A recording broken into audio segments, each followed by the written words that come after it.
जब इस स्टेट की चीफ मिनिस्टर खुद ही अपने अगेंस्ट प्रोटेस्ट करने सड़क पे आ गई, तब मुझे ऐसा लगा कि एकदम होपलेस और निराशाजनक सिचुएशन है।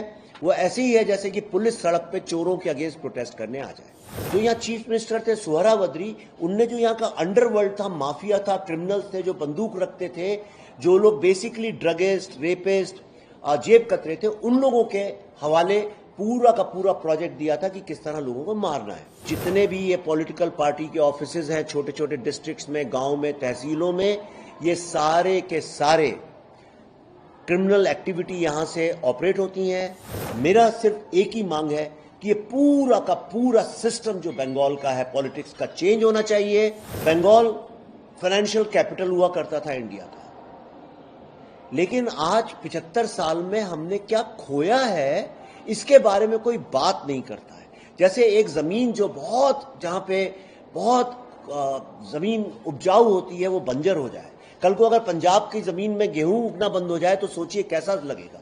आज अगर यहां पे ऐसा हो रहा है तो ये बहुत दुख की बात है। रेप, सेक्सुअल क्राइम और वायलेंस अगेंस्ट विमेन ऐसा नहीं है कि सिर्फ बंगाल का प्रॉब्लम है, ये पूरे इंडिया का प्रॉब्लम है।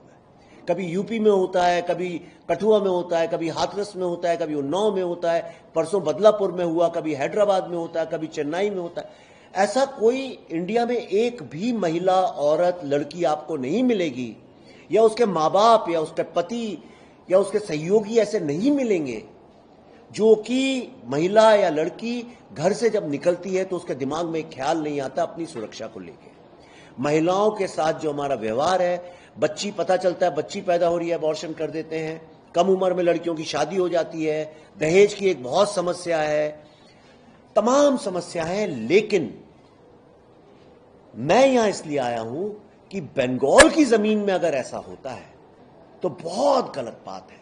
वो ऐसे ही है जैसे कि एक कल्चरल, सोशल, पॉलिटिकल लीडर है, वही ऐसी हरकत करने लगे।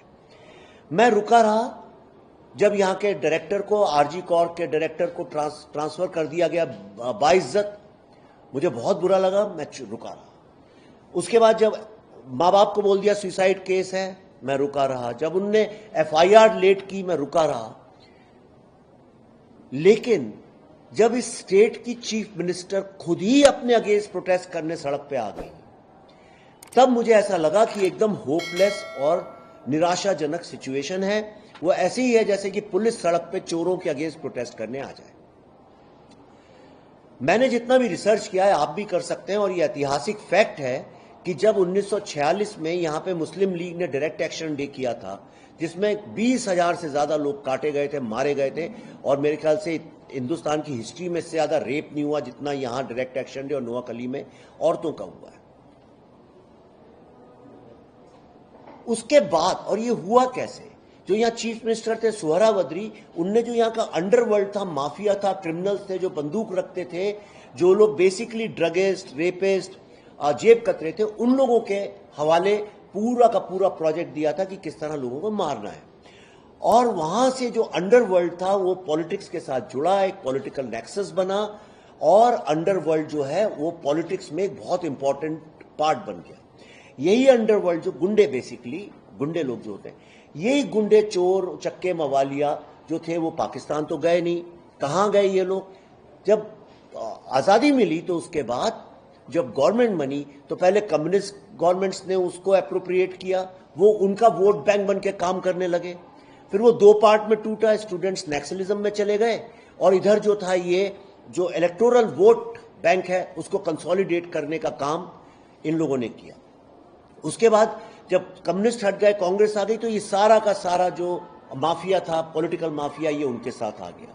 फिर कांग्रेस गई तो इस पार्टी के साथ आ गई, और मुझे बिल्कुल भी आश्चर्य नहीं होगा कि ये पार्टी नहीं रहे, कल को कोई और पार्टी आए तो वो सारे के सारे इधर से उधर चले जाएंगे। हम सब कलकत्ता में बैठे हैं, लेकिन मैंने बहुत ट्रैवल किया है यहाँ छोटे छोटे गांव में, शहरों में।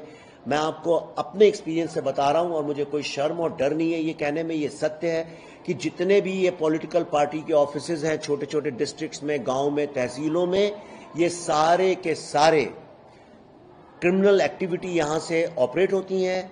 यहां पे sexual exploitation, violence against women, ये काम होता है, क्योंकि सेक्सुअल वायलेंस जो है औरतों के अगेंस्ट, क्राइम अगेंस्ट विमेन, उससे पूरी सोसाइटी डीमोरलाइज होती है, फैमिलीज डीमोरलाइज होती हैं, और अपने वोट बैंक में किसी और को कंसोलिडेट करने के लिए ये सबसे स्मूथ और सेफ तरीका यहां पे माना जाता है। अब मुझे लगता है वक्त आ गया है कि अब देखिए बाकी स्टेट्स में इलेक्टोरल वायलेंस भी बंद हो गई है, ये sexual violence for political reason भी बंद हो गई है, बंगाल में अभी भी चल रहा है।